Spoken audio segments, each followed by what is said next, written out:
What up, and welcome back into UFC Fight Night with First Strike. We got a little action out there in Macau. The red curtain going to lift up its skirt and give us a peek at all 13 fights that are underneath that sucker this weekend. And it pops off super early. We got a 3 a.m. post time. Yeah, we're going to go live. We talked about this before, and we have just been cashing ridiculously. And it's too profitable not to go live for that thing. So if we're going to go watch the fights and bet the fights, we might as well put the button on and spend a nice morning with all of you guys and girls that want to make that money with us. And that's where all the money really is made, is during these live fights. So it's going to be fun. We've got 4 best bets here to start the card for you guys. Early action, we believe the line's going to move. And I'm joined with the Apex Predators of the Octagon and MMA Jeff, Subhuman Gaucho, and Fanatical Jim, a.k.a. Jimbo Slice, a.k.a. the flamethrower on the bookies, a.k.a. the author of the 2-minute prop. Let's go, boys. How are we feeling, Jeff? You ready for this 3 a.m. battle? I'll tell you what, I think it's the first time that they've fought in China in like over 10 years. It's been quite some time. So I think there's some good fights on the card and some good action out there. So I'm looking forward to it. Subhuman Gaucho is going to be rocking early sub. The question is, do you start right off the gate with White Russians? Is it coffee? How do you approach a 3 a.m. start time? No, maybe I'll switch the White Russians towards the end. Maybe something a little bit more highly caffeinated. Be a espresso martini, maybe a cocktail like that. Get you going. I think that's the move. Nice little espresso martini out there. Fanatical Jim, are you ready to cash some action Saturday morning? Oh, yeah, we got a couple of Saturday mornings. We got F1 Vegas starting off, I think, at 1 a.m. Then we got UFC at 3. I mean, it's crazy, some of the early morning action. But, yeah, 100% committed, and we want to make that money. We're going to make that money early on Saturday.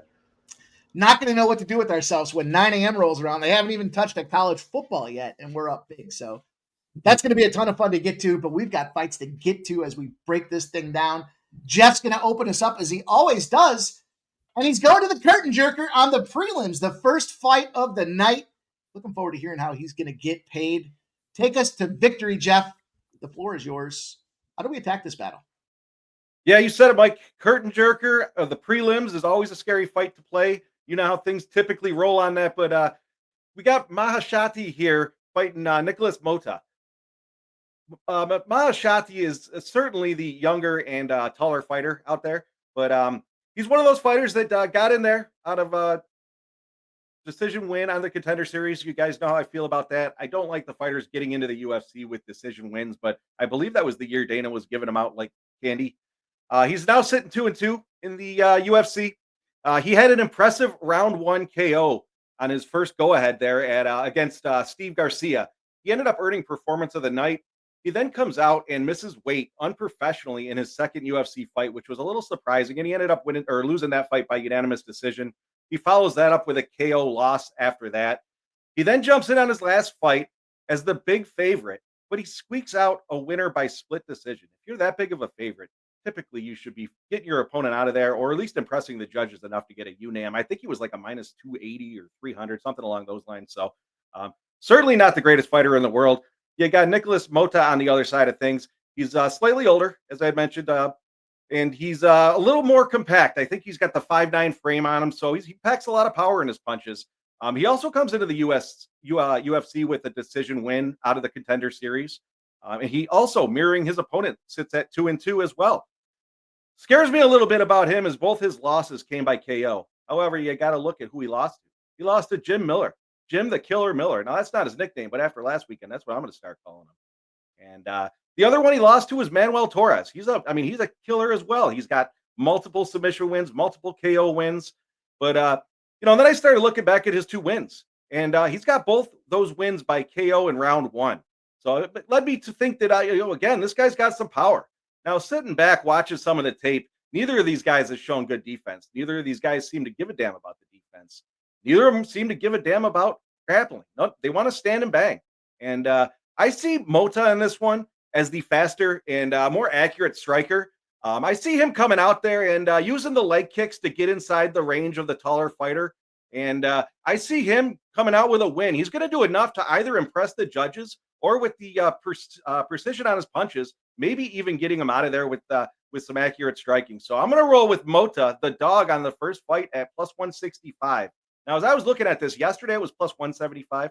Today it's plus 165. I saw it at some books at plus 160. So this is going to be an interesting line to watch. Yeah, he's fighting a guy from China, so the line could shift against him, against Mota, even more as we get closer to the fight. But I'm going to roll with Mota as the dog on this first fight. Sub, I'm interested to see what you're on here. You got the Oezdemir versus Ulberg fight. How are we getting paid in this one? All right, so yeah, I'm fascinated to watch this fight. This is two pretty recognizable faces in a card, kind of a wash with a lot of these road to UFC guys and what have you.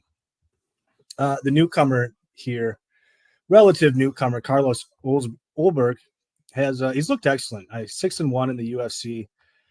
His only loss came in the UFC, 13-1 overall. Impressive record. This guy, very explosive, very athletic, long, straight punches, good hand speed. He came in with some minor kickboxing credentials. There's a lot to like about the guy. Lots of round one upside. That's where most of his finishes come from. In his lone loss against Kennedy and Chekwu, he showed a bit of, I would say, gas tank issues, but I think you can say in his defense there that he was really, really beating on Kennedy, and it was kind of a Homer Simpson situation where it was Ulberg that kind of punched himself out. Now, all that said, that 13-1 record, it's nice and shiny, but big step up in competition for him here. Volkan Oezdemir has been a staple in this division for some time now. He's 8-6 in the UFC, and that doesn't sound awfully impressive at first blush, but you look at some of these losses. I mean, he's fought a real who's who: Daniel Cormier, Yuri Prohaska, prior UFC champions at this division, Magomed Ankalaev, Nikita Krylov, really, really high-level losses. I think you look up and down all of his losses, and I think every single one of these guys, quite frankly, beats Ulberg. And, some of his wins, pretty impressive in their own right. Probably most impressive along the way was Alexander Rakic. And he's been getting right. He's 3-3, but as I said, a lot of really high-level competitions. And I think the experience edge for Volkan is big here. I talked about Ulberg being dangerous in round one, and indeed he is, but Volkan Oezdemir has quite a few round one knockouts in his own right. He carries his own danger, and I think as this fight goes on, he's going to have a bigger and bigger advantage. To go along with both of these guys cracking hard, Ozdemir's got a lot of the wit about him. I think he can win minutes along the cage, maybe even get a takedown and some top time. I think he's far better grappler on the whole. I think his leg kicks will be a big deal. If he can keep Ulberg from making this a rangy kickboxing contest, I think he can win a 15-minute kickboxing contest, or 15 minutes on the feet. I think he can win the majority of minutes. So yeah, give me the dog here. It's a big spot. It is starting to drop, and I really like the Swiss in this one. All right. All that said, let's move on to the next one here. This one should be fun. I'm looking forward to watching this one in the early morning hours of Saturday. We got Kenan Song and Muslim Salikhov. Where are you going in this one, Mike? Salikhov and Song Kenan. What a battle. The assassin and the king of Kung Fu. Certainly going to be fighting for probably the best nicknames in the UFC. But, boy, what do we got here? We've got the 35-year-old, the number 48 welterweight, Song, fighting for China. And then Russia coming into this thing here, and we were laughing backstage. Salikhov going to be 41 soon, and the thing about this is he could very well be 65. You don't know what's going on with those birth certificates. Sub and I were talking about the tape, and some of his first fights were in black and white, so you don't know exactly what kind of age he's dealing with there, but an age-ed fighter, and I think the best way to attack this one has a lot to do with, look at the style, look at the battle here. On the Song side of things, we have a big, strong man. He's a strong puncher. He's got the ability to give you that one-hit thunder and knock you out. You wake up in the hospital, and you better not wake up in a Chinese hospital because I don't know how great that's going to be. But he's not a good wrestler. He also has low fight IQ. And he lacks that killer essence. And what I mean by that is if you look at the last couple of fights, majority of his fights, he's got the opportunity to take the kill shot. And I don't know if he feels pity for his opponent or he's just trying to go out there and get some more cardio exercise in. But that lack of the kill shot keeps me a little trepidatious around Back and Song. Durable man, of course. But look, that Ricky Glenn fight was embarrassing. Ricky Glenn's a bum, doesn't belong in the UFC. And boy, did not Song make that look a lot harder than it needed to be. On the flip side, you've got Salikhov coming. I mentioned this guy's on the wrong side of 40, and he can wrestle. In fact, he's averaging 2 takedowns a fight. So I think that's important because now you've got a guy that wants to avoid the punches in Salikhov, and you got a guy that wants to stand and bang in, a Song Kenan spot out there. And you look at these numbers, it just feels to me like this has got to be a spot where they go deep. They go into the deep waters. No one's going to get the finish out there between a lack of killer instinct, a guy that's just too aged, as long as he doesn't gas out. The fact that he gets those takedowns from Salikhov means, hey, we can see this thing just drain away, tick, tick, tick. And that time keeps moving in our favor. This is an opportunity to catch a -110 right now. I do believe there is an element of me that thinks the home cooking reigns true in China like it does everywhere else. And Song's probably alive at the end of this thing by decision, which is going to be a great price tag. But the line that I see moving does have a lot to do with this fight going the distance. And while we see this number continuing to get wider, the betting public is coming in on Salikhov. We'll wait till fight night to jump in on Song. But give me the fight to go the distance. And again, this is just a matter of, fighter in Salikhov. Guy fights every 4 or 5 months. He loves being in the ring, but he's getting old. One more paycheck for him. Why not see him go the distance? We'll take that -110. And I'm going to volley it over to Jimbo Slice, ready to talk to us about this big battle, a big plus money opportunity. We talked about this one backstage. Can't wait to hear the breakdown here and see how Jim wants to get paid.